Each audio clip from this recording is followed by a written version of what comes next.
For tens of thousands of years, humans drew pictures. But around 6,000 years ago, something revolutionary happened.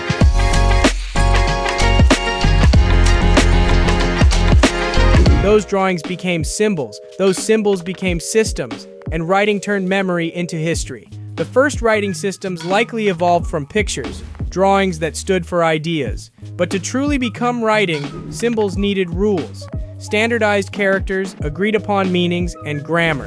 That didn't appear until after humans settled into permanent cities around 7,000 to 6,000 years ago, when the need for records, trade, taxes, and laws demanded it. The earliest systems were logosyllabic or logographic, where each sign stood for a word, phrase, or syllable.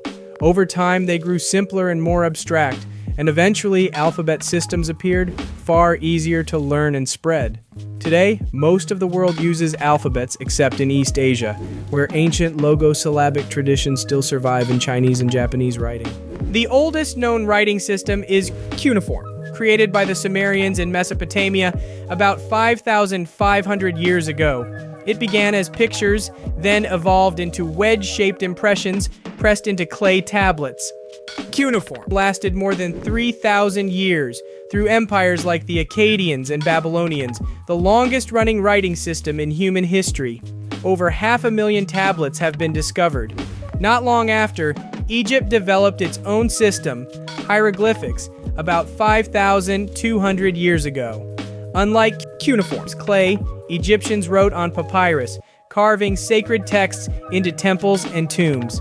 For everyday life, they used faster scripts, hieratic, and later demotic, the shorthand of ancient Egypt. Hieroglyphics mixed phonetic sounds, symbols for words, and determinatives that added meaning, almost like adjectives or emojis. But literacy was rare. Less than 1% of Egyptians could read or write, giving rise to a powerful class of professional scribes.